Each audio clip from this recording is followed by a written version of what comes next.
Olá, começa agora o programa Inclusive e hoje nós vamos falar sobre autismo, uma condição do desenvolvimento neurológico caracterizada por uma alteração na comunicação social. Para falar sobre o assunto, nós estamos recebendo a Adriana Godoy, que é coordenadora do Grupo de Pais da ONG Autismo e Realidade. Obrigada pela sua presença. Eu que agradeço, né, esse convite maravilhoso. Falar do autismo para mim além de ser muito importante, é uma emoção também, porque a gente vivencia isso de uma forma muito intensa em nossas vidas. Então eu que agradeço poder falar aqui da Autismo e Realidade e do autismo. Uhum. Eu queria que você começasse a falar então da sua relação com o autismo.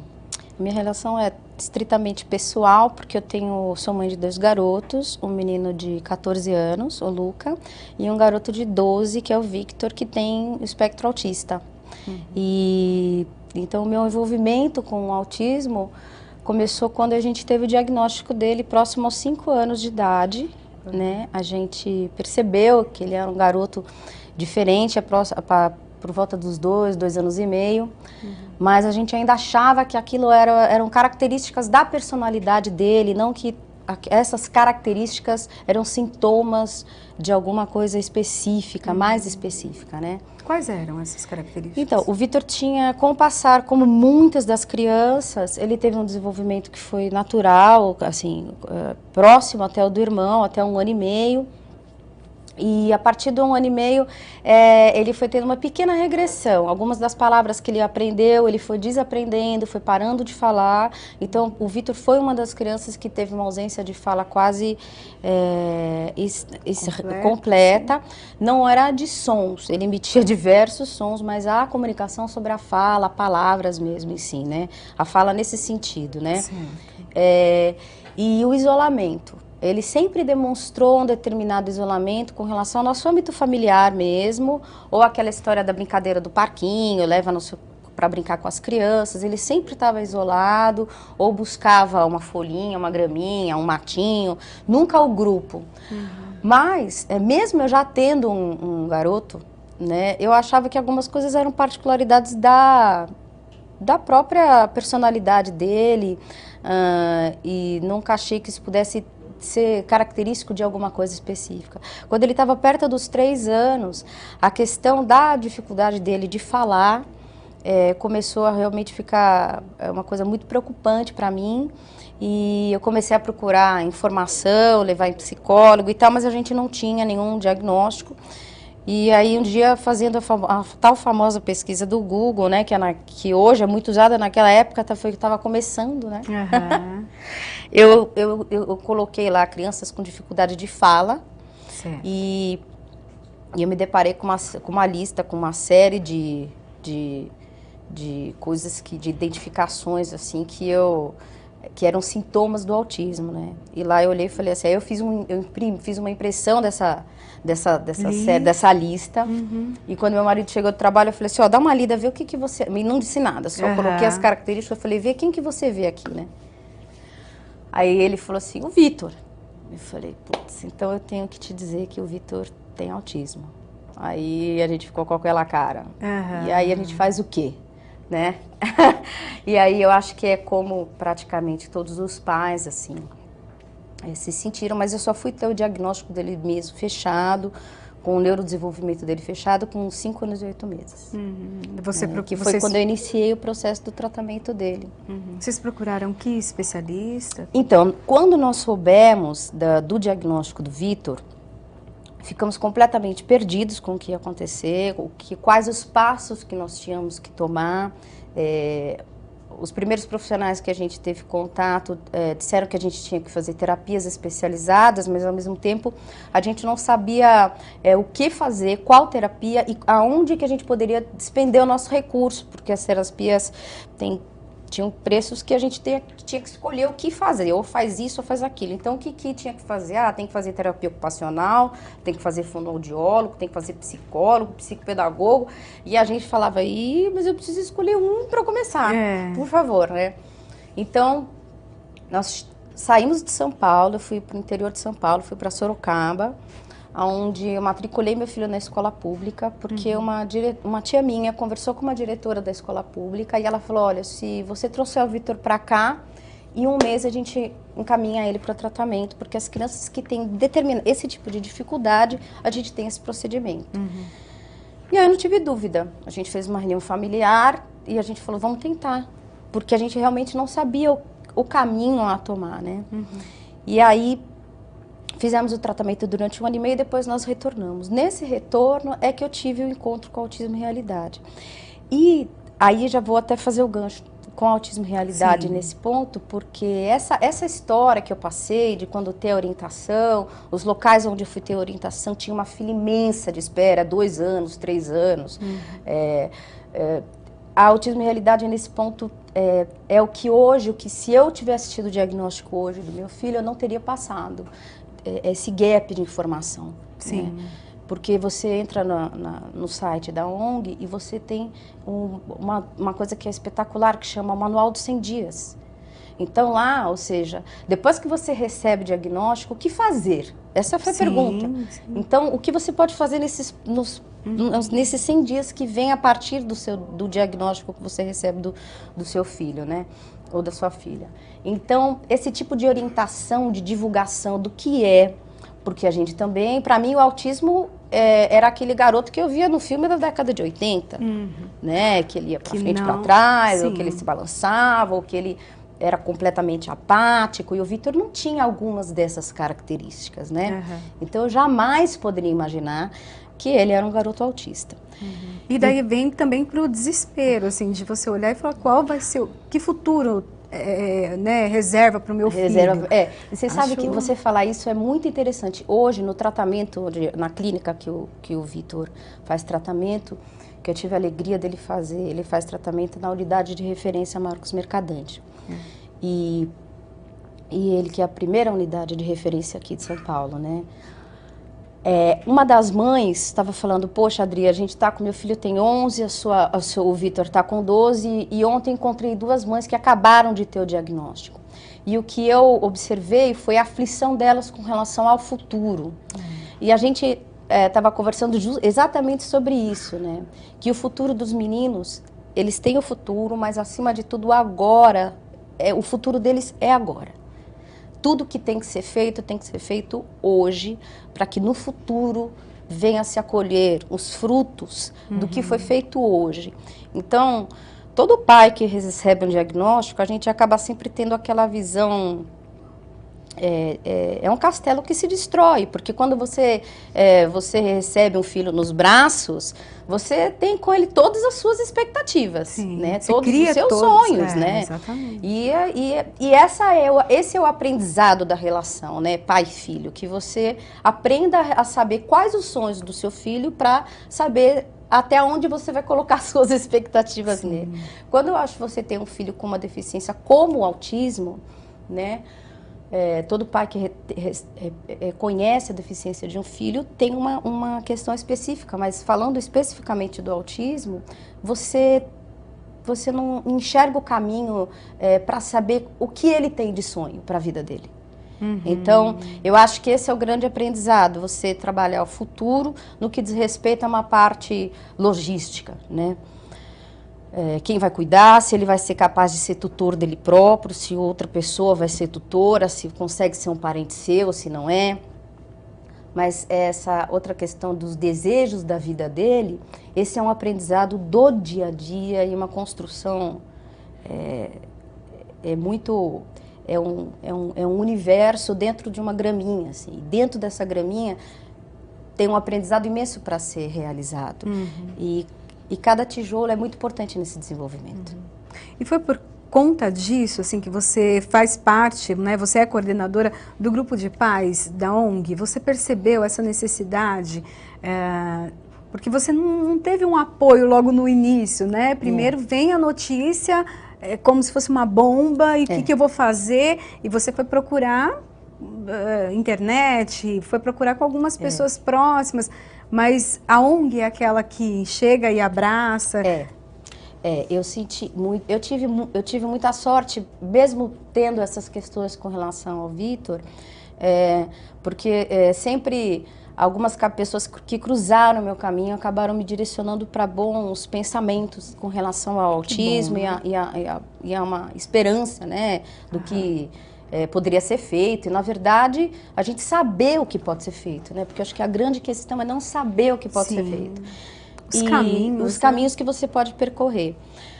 A ONG, ela fez um workshop, e nesse workshop eles estavam treinando profissionais, uma clínica aberta, vamos assim dizer. Eles trouxeram profissionais de fora do país, altamente renomados, para ensinar os profissionais nossos aqui a como fazer determinadas intervenções, adaptações de material. E lá 24 crianças iriam passar por uma clínica onde as pessoas desse workshop iriam assistir essa clínica. E o Vitor, eu tive a alegria, uma aluna minha, uma grande amiga da Paula, e essa a Paula aluna que é a vice-presidente do Autismo em Realidade. Tá. E ela fez um pedido pessoal a Paula que o Vitor pudesse ser uma dessas crianças assistidas. E aí, esse foi o meu encontro com o Autismo em Realidade, por intermédio dessa aluna minha, que é um anjo da guarda nosso também, uma grande amiga, e eu tenho total gratidão por isso. E aí começou o meu relacionamento com Autismo em Realidade. O Vitor teve essa clínica assistida, foi orientado, e foi muito importante porque eu não sabia exatamente o que fazer. Eu estava numa época onde grande parte do material do Vitor, o trabalho de alfabetização, tudo eu que fiz com o Vitor em casa, né? E lá eu tive orientação, não, você tem que investir no Vitor nisso. Lá ele tinha 7 anos de idade, e aos 7 anos de idade eu soube que eu tinha que correr para o fonoaudiólogo especializado. Foi lá. E lá nessa clínica, 2 crianças tiveram o diagnóstico, os pais souberam do diagnóstico ali, outras 2, o diagnóstico foi retirado. Então foi um movimento muito importante para os pais também, para os profissionais que participaram desse evento, né? E na finalização desse evento, algumas pessoas quiseram fazer as considerações, e eu fiz questão de falar. E agradecer a oportunidade que eu tinha tido e todo o aprendizado que tinha acontecido durante aqueles 3 dias de evento. E foi nessa ocasião que a Paula me fez o convite para fazer esse trabalho da coordenação do grupo de pais. Mas eu acho que a questão da coordenação em si é mais, eu acho que para ter um veículo de comunicação entre os pais e a ONG, né? Certo. E o que eu falo, que eu acho muito bacana desse trabalho da ONG com relação ao grupo de pais especificamente, é que nós optamos por deixar isso de uma forma mais pessoal, que é o que eu estava comentando com você antes do programa.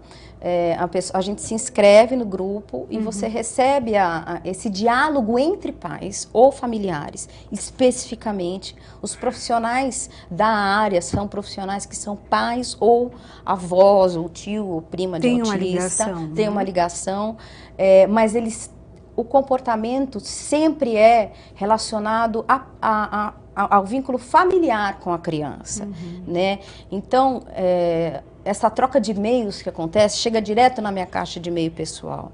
Então, chega uma mãe contando que o filho participou do emprego assistido, que faz um mês que está trabalhando, porque agora ele está com 18 anos, o outro que se formou no 3º colegial, chega uma mãe que recebeu o diagnóstico com 2 anos e não sabe o que está fazendo, chega uma mãe ou um pai que mora no exterior e é brasileiro, e lá ele encontra determinadas dificuldades para poder com o tratamento do filho. Então, é uma ajuda conjunta, um vai falando, outro vai falando, não, olha, eu estou aqui, de repente aparece uma pessoa lá do outro lado do país, olha, eu sempre leio os e-mails, faz mais de um ano, nunca respondi, mas olha, pai, mãe, escuta isso que eu tenho para dizer.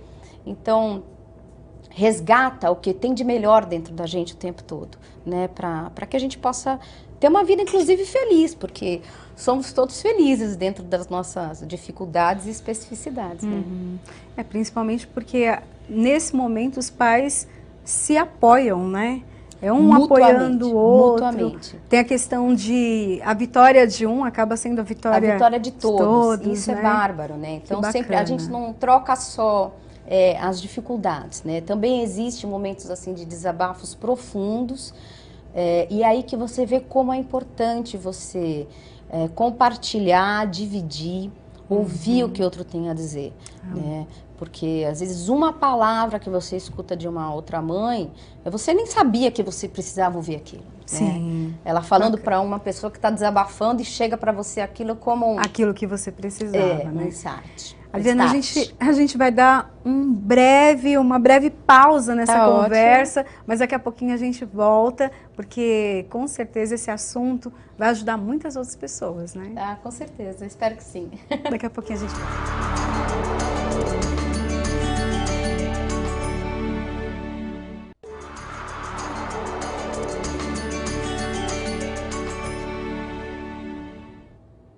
De volta aqui no programa, inclusive, nós estamos conversando com a Adriana Godoy, que é coordenadora do Grupo de Pais da ONG Autismo e Realidade. Adriana, eu queria que você contasse para a gente um pouquinho das atividades que são realizadas pela ONG, e a gente tem algumas fotos, né, para ilustrar aí as atividades que vocês realizam. Perfeito. Pode colocar a foto para a gente... Esse foi o Congresso do SUS, aconteceu ano passado, quando tratando das políticas públicas, né, de como vai ser o tratamento do autismo dentro da rede pública do SUS. A Autismo e Realidade tem uma função principal dela mesmo, é a divulgação do autismo, é informar, investir em ciência. Esse é o Grupo Hiato, que falou sobre um livro muito famoso, que é O Estranho Caso do Cachorro Morto, né, então é uma peça sobre esse livro, que conta a história de um garoto de síndrome de Asperger que está investigando o assassinato desse cachorro. Então, todas as particularidades da personalidade de um Asperger fica bem descrita nesse livro e tal, né? Essa é a caminhada, né? Tivemos 3 caminhadas. A primeira caminhada da Autismo e Realidade tinham 1.500 pessoas participando, a segunda já 4.000 pessoas, 3.000 pessoas, desculpe, e a terceira mais de 4.000 pessoas participando. Olha que bacana, cada vez mais gente. Cada vez mais, e agora esse ano a gente tem também, a corrida e a caminhada, e eu convido a todos a se inscreverem através do site e conhecerem o autismo mais profundamente, para poder fazer esse trabalho de divulgação, que é a grande missão da Autismo e Realidade, difundir, divulgar, para que o assunto do autismo possa chegar na casa das famílias de uma forma mais natural, e para que, acima de tudo, o diagnóstico seja cada vez mais cedo, né? Quanto antes os pais aprenderem a reconhecer dentro de suas casas que, assim como eu, não soube detectar que algumas questões não eram simplesmente sintomas de personalidade, mas eram sim coisas a serem vistas, a ser levada para minha pediatra, a ser levado para um psicólogo, para falar, olha, isso não é normal, é importante. Então, a Autismo e Realidade tem uma importância fundamental, acho que hoje na sociedade brasileira, porque é a ONG que realmente todo o trabalho dela é de fomento para divulgação, informação e orientação para pais, fundamentalmente para pais e para profissionais, sem dúvida. E o site, né, é autismoerealidade.org. Exato. Lá a data, então, da caminhada, da corrida, das atividades. De eventos que a gente consegue colocar e divulgar, né? Tem a página do Facebook também da Autismo e Realidade. Pelo site você também pode fazer inscrição e participar desse grupo de pais, que é esse espaço tão acolhedor, né? E que a gente tem muito orgulho disso também. A gente tem uma assessoria jurídica também. Então lá no site a gente tem orientações jurídicas para que os pais possam saber aonde que o autismo hoje se encaixa dentro das leis, do que a gente tem de direito, e seus filhos respectivamente, manual para cortar cabelo, manual de escovação de dente, manual da inserção escolar, volta às aulas, as dificuldades pertinentes à vida do autista, a gente procura estar olhando. Temos agora o congresso também da vida adulta, o primeiro congresso falando sobre a vida adulta, né? Então eu convido a todos a entrarem no site para poder fazer adquirir um bom caminho de experiência através do site, tanto de informação, conhecimento, e poder participar um pouquinho das atividades da Autismo e Realidade. Meio que o site né? Você não está sozinho. Não. Exato, ele é um braço aberto, imenso. É um grande abraço. O site do Autismo em Realidade é um grande abraço. Vamos falar um pouquinho agora sobre a inclusão? Vamos. Porque você deve ter passado por situações, 14 anos, 12 anos, né, que o Vitor tem, você deve ter passado por situações difíceis, né? Inclusão na escola, inclusão em outros ambientes também. Eu queria que você falasse um pouquinho disso. Hoje a gente está num momento de inclusão escolar muito positivo no Brasil. Que ótimo. Eu acho que o que hoje a gente vivencia nas escolas é um processo de transformação social como um todo. Né? Há 20 anos não se imaginava um autista dentro da escola, porque o autista não era nem deficiente físico, ele era um nada assim, então não estava dentro da escola. Ficava dentro de casa. Dentro de casa. A gente tem histórias de mães que realmente formaram seus filhos dentro dos lares e hoje estão se formando também. São histórias variadas, mas mesmo diante de todas as dificuldades que a nossa sociedade brasileira encontra para essa inclusão escolar, hoje a inclusão é uma realidade. Hoje um diretor escolar ele não pode, ele é proibido por lei negar essa matrícula. Hoje a escola tem a obrigação de fazer a inclusão de uma forma efetiva. Ela tem uma condição, ela tem uma obrigação moral, ela tem uma obrigação legal de transformar o ambiente dela para receber uma criança de inclusão dentro do TEA, né? Ela precisa capacitar a escola, ela precisa capacitar, a direção precisa se capacitar de formação, ela precisa capacitar a coordenação, precisa capacitar os professores. Então, essa mudança do conceito está num processo de transformação, mas é aí que nós vamos chegar.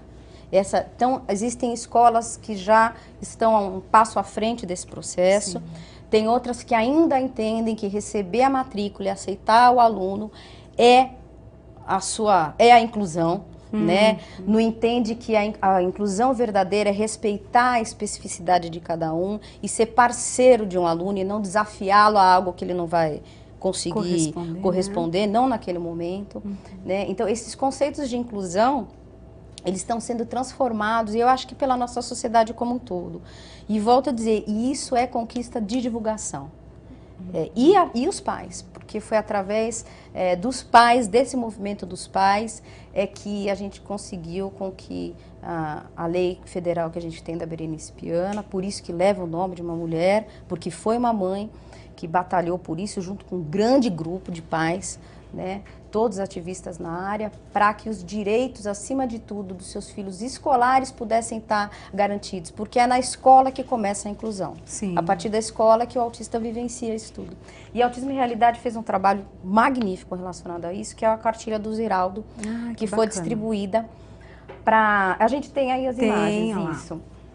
É um projeto que o Ziraldo fez, junto com a Autismo em Realidade, aonde ensina para os professores a reconhecer o autismo nos seus alunos na época pré-escolar, né? Alguns dos sintomas, então de uma forma muito lúdica, ela vai dando algumas dos moldes de comportamento, né, dessa criança.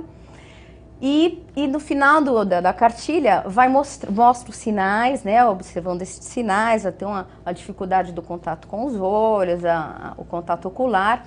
E a história vai se desenrolando até mostrar a grande inspiradora do Ziraldo, que hoje é uma moça, uma cineasta que tem síndrome de Asperger, com mais de 20 anos de idade, que está maravilhosa e conquistando o mundo pela frente, né? Mostrando justamente aquilo que você falou. E o futuro? É o futuro que todos nós merecemos, né? Mas para isso é preciso agir já na pré-escola, né? Então, essa cartilha, 2.000 unidades foram disponibilizadas aqui para as escolas municipais de São Paulo, para as escolas do município de São Paulo, escolas da prefeitura, e foram 34.000 para as escolas estaduais do estado de São Paulo, né? E você pode fazer o download dessa cartilha também. Tá no site. Pelo site, né? O cadastro pelo site é muito simples, é só colocar o teu e-mail e tal. E aí você vê no seu tablet, telefone, e quanto mais divulgar, mais difundir, mais o autismo vai fazer parte da vida das pessoas e as particularidades do autismo vão ser entendidas pelos outros, né, pela sociedade. Porque todo mundo fala, ai, fulano meu filho é autista deficiente físico. Uai, mas ele nem parece, né? Por quê? Porque essa pergunta, ela é pertinente, porque o que se sabe sobre o autismo, né? Ele não é uma deficiência física, motora, por vezes visível, né? Ela é um outro tipo de deficiência. E os adultos precisam estar preparados, né? Porque as crianças aceitam naturalmente. Naturalmente, né? Na escola a gente vê muito isso, né? Por isso que a inclusão escolar, o adulto tem uma função primordial no processo da inclusão escolar. Porque a criança traz esse diferente como natural e ele entende que ele faz parte que ela faz parte desse processo, né? Então, quanto mais a gente trouxer isso com uma certa naturalidade, respeitando inclusive as dificuldades do outro, né? Ou uma criança tem uma crise, ou ela não consegue ter um comportamento esperado pela turma, são situações que o autista vai vivenciar e os colegas vão vivenciar. E os colegas sabendo que isso é um processo do autista e é um processo que é, inclusive, controlável e superável do autista, essa inserção fica muito mais fácil. A inclusão não é simples, ela é trabalhosa, todo dia é dia de trabalhar a inclusão. Os diretores das escolas têm que estar atentos à inclusão, porque senão eles pensam que estão fazendo inclusão e não estão fazendo inclusão. O que é inclusão mesmo, a verdadeira inclusão?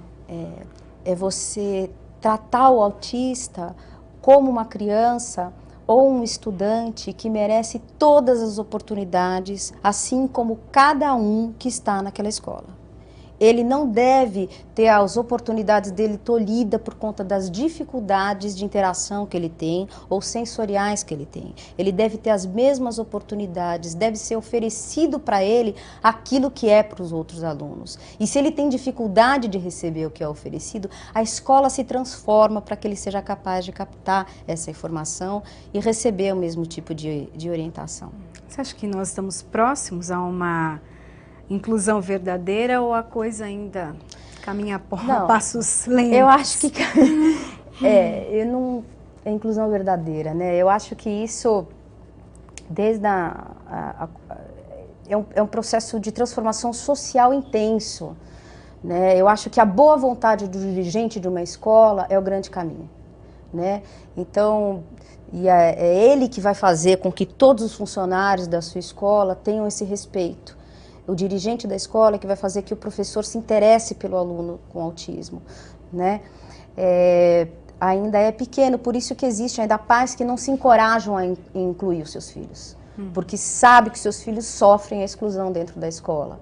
Mas tem outros que conseguem encontrar forças e parceiros para que isso aconteça de verdade. Que ótimo, né? Bom, eu quero agradecer essa conversa com você, foi uma conversa maravilhosa. Eu que agradeço, né? Falar da Autismo Realidade e do autismo em si.